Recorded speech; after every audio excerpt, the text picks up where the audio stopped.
Hi guys, അപ്പോൾ text formatting ടാഗുകൾ ഏതൊക്കെയാണ് നമ്മൾ നോക്കി കഴിഞ്ഞു. ഇനി യൂസർ ഇൻപുട്ട് ടാഗുകളെ കുറിച്ച് ഡിസ്കസ് ചെയ്യാം. ഏറ്റവും ഇമ്പോർട്ടൻ്റ് ആയിട്ടുള്ളൊരു യൂസർ ഇൻപുട്ട് ടാഗാണ് ഇൻപുട്ട് എന്ന് പറയുന്നത്. അതൊരു അൺപെയ്ഡ് ടാഗാണ്, അതുകൊണ്ട് തന്നെ ഓപ്പണിംഗ് ടാഗ് മാത്രമേ അതിനുണ്ടാവുള്ളൂ. അതിന് ടൈപ്പ് എന്നുള്ള ആട്രിബ്യൂട്ട് വെച്ചിട്ടാണ് ഏത് ടൈപ്പാണ് ഈ ഒരു ഇൻപുട്ട് ടാഗ് എന്നുള്ളത് ഡിഫൈൻ ചെയ്യുക.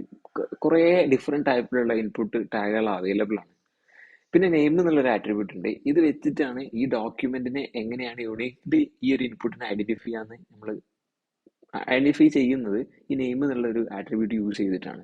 ഫോർ എക്സാമ്പിൾ പറയുകയാണെങ്കിൽ ഇപ്പോൾ ഒരു ഫോമിന്റെ ഉള്ളിൽ നമ്മളൊരു ഇൻപുട്ട് ഉണ്ടാക്കുക, അതേപോലെ ഒരു HTML ഡോക്യുമെന്റ് ഒരു ഇൻപുട്ട് ക്രിയേറ്റ് ചെയ്യുക. അതിൻ്റെ ഉള്ളിൽ വേറെയും കുറേ ഇൻപുട്സ് ഉണ്ടാവും. അപ്പോൾ ഈ പെട്ടൊരു ഇൻപുട്ടിനെ മാത്രം നമുക്ക് യുണീക്ലി ഐഡന്റിഫൈ ചെയ്യാം. ഇതിന്റെ വാല്യൂ എന്താണെന്ന് കണ്ടുപിടിക്കാനുള്ള ഒരു സംഭവമാണ് അതിന്റെ നെയിം.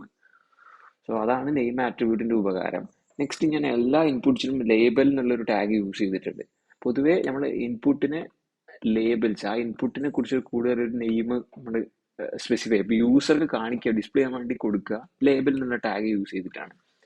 ഇതിന് ഫോർ എന്നുള്ളൊരു പ്രോപ്പർട്ടി ഉണ്ട്. അത് വെച്ചിട്ട് ആ ഫ്ലോർ എന്നുള്ള ആട്രിബ്യൂട്ട് വെച്ചിട്ട് നമുക്ക് ഇതിന്റെ ഐഡിയും വെച്ചിട്ട് ലിങ്ക് ചെയ്യാൻ പറ്റും. ഇപ്പോൾ ഇത് ഈ ടെക്സ്റ്റ് ഇൻപുട്ടിനുള്ള ലേബൽ ആയതുകൊണ്ട് തന്നെ ഇവിടെ ഫോർ എന്ന് കൊടുത്താൽ ഫോർ ടെക്സ്റ്റ് നമുക്ക് വേണമെങ്കിൽ കൊടുക്കാം. സോ ഇതിന്റെ ലേബൽ ആണെന്നുള്ളത് HTML മനസ്സിലാവുന്നതാണ് അതിൻ്റെ ഒരു ഉപകാരം. നെക്സ്റ്റ്, ഇൻപുട്ട് ടാഗിന്റെ ഇമ്പോർട്ടൻ്റ് ഉള്ള കുറച്ച് ടൈപ്പുകൾ നമുക്ക് നോക്കാം. First, text input. പേര് പറയുന്ന പോലെ തന്നെ ടെക്സ്റ്റ് ഇൻപുട്ട് എടുക്കാൻ വേണ്ടിയിട്ട്. Next, password. പാസ്വേഡ് ആകുമ്പോൾ യൂസർ ഇൻപുട്ട് ടൈപ്പ് ചെയ്യുന്ന സമയത്ത് ഡോട്ട്സ് ആയിട്ടാണ് കാണിക്കുക. സോ ഒരു സെക്യൂരിറ്റി റീസണിന് വേണ്ടിയിട്ട് അങ്ങനെ സീക്രസി കീപ്പ് ചെയ്യാൻ പറ്റും. പിന്നെ ഇമെയിൽ ഇൻപുട്ട്. ഇമെയിൽ ഇൻപുട്ട് ആകുമ്പോൾ ഇമെയിലിന്റെ ഫോർമാറ്റ് ഒക്കെ വാലിഡേറ്റ് ചെയ്യാൻ വേണ്ടി സഹായിക്കുന്നതാണ്. Next, number input.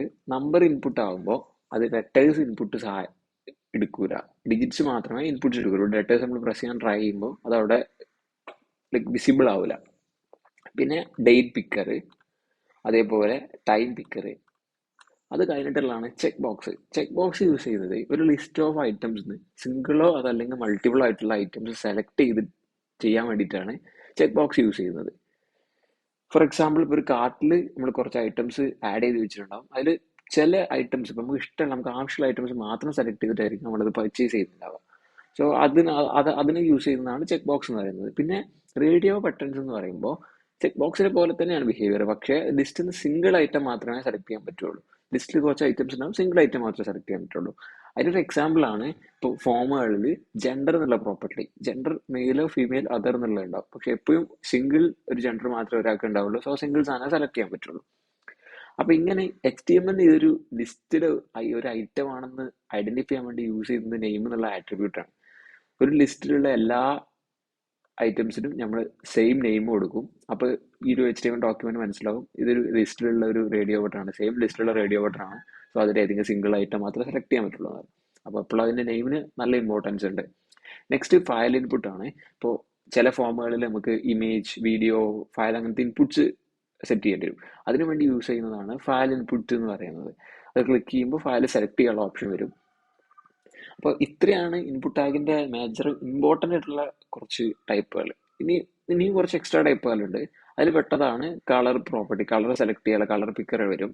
Next, range. അതൊരു ഒരു റേഞ്ചിനുള്ളിൽ നിന്ന് ഒരു പെർട്ടിക്കുലർ റേഞ്ച് സെറ്റ് ചെയ്യാൻ വേണ്ടിയിട്ട് അത് സെലക്ട് ചെയ്യാൻ വേണ്ടിയിട്ട് യൂസ് ചെയ്യുന്നത്. Next, search input. പിന്നെ ടെൽ എന്ന് പറയുന്ന മൊബൈൽ നമ്പറിന് ഇൻപുട്ട് ചെയ്തിരിക്കാൻ. പിന്നെ URL. ദെൻ ഹിഡൻ എന്നുള്ളൊരു പ്രോപ്പർട്ടി ഉണ്ട്. ഇപ്പോൾ ചില കേസസിൽ നമുക്ക് ഇൻപുട്സ് ഹൈഡ് ചെയ്ത് വെച്ചിട്ട് വേറൊരു HTML എലമെന്റ് ഉണ്ടാക്കിയിട്ട് ഇതിന് റെഫറൻസ് കൊടുക്കുന്ന പരിപാടി ആയിരിക്കും. ഫോർ എക്സാമ്പിൾ, നമ്മൾ ഈ അപ്ലോഡ് ബട്ടൺ ഒക്കെ ചില സമയത്ത് നമ്മൾ അപ്ലോഡ് ബട്ടൺ ഡിസൈൻ ചെയ്യാൻ കുറേ റെസ്ട്രിക്ഷൻസ് ഉണ്ട്. അത് CSS വെച്ച് നമുക്ക് ആവശ്യമുള്ള രീതിയിലോട്ട് ബട്ടണാക്കി മാറ്റാൻ കുറേ റെസ്ട്രിക്ഷൻസ് ഉണ്ട്.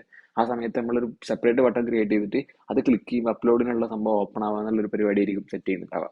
അതിനൊക്കെ യൂസ് ചെയ്യുന്നതാണ് ഹിഡൻ എന്നുള്ള ഒരു ഇൻപുട്ട് പ്രോപ്പർട്ടി ആട്രിബ്യൂട്ട്.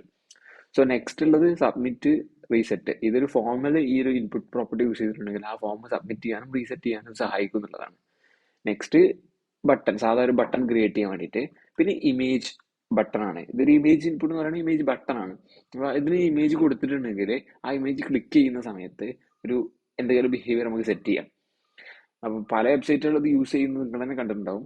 ചില സാഹചര്യങ്ങളിൽ ഈ ബട്ടണായിട്ട് HTML അവർ ഡിസൈൻ ചെയ്യാതെ ഒരു ഇമേജ് ക്രിയേറ്റ് ചെയ്തിട്ട് അതിന് മുകളിൽ വെക്കും. സോ അതിനുവേണ്ടി യൂസ് ചെയ്യുന്നതാണ് ഇമേജ് എന്നുള്ള ഒരു ഇൻപുട്ട് പ്രോപ്പർട്ടി. സോ ഇനിയും കുറച്ചുകൂടിയും ഇൻപുട്ട് പ്രോപ്പർട്ടീസ് ഉണ്ട്. അത് ആർക്കെങ്കിലും അറിയാൻ താല്പര്യം ഉണ്ടെങ്കിൽ ഡിസ്ക്രിപ്ഷനിൽ ലിങ്ക് പ്രൊവൈഡ് ചെയ്തിട്ടുണ്ട്, അത് ക്ലിക്ക് ചെയ്തിട്ട് നിങ്ങൾക്ക് എടുത്ത് നോക്കാവുന്നതാണ്. ഓക്കെ, ഇത്രയാണ് മേജർ ആയിട്ടുള്ള ഇൻപുട്ട് പ്രോപ്പർട്ടീസ്. പിന്നെ ഈ ഇപ്പോൾ ഞാൻ പറഞ്ഞ ഇൻപുട്ട് പ്രോപ്പർട്ടീസിന്റെ ആട്രിബ്യൂട്ട്സ് കൂടാതെ ഓരോരോ ഇൻപുട്ടിന്റെ ടൈപ്പിനനുസരിച്ച് അതിന് ഓപ്ഷണലായിട്ട് കുറെ കുറെ ആട്രിബ്യൂട്ട്സ് ഉണ്ട്. ഫോർ എക്സാമ്പിൾ ഇപ്പോൾ നമ്പറിനാണെങ്കിൽ മാക്സ് ലെങ്ത്, മിനിമം ലെങ്ത്, അതുപോലെ ഓരോ സംഭവത്തിനും ഓരോ സ്പെസിഫിക് ആയിട്ടുള്ള പ്രോപ്പർട്ടീസ് ഉണ്ട്.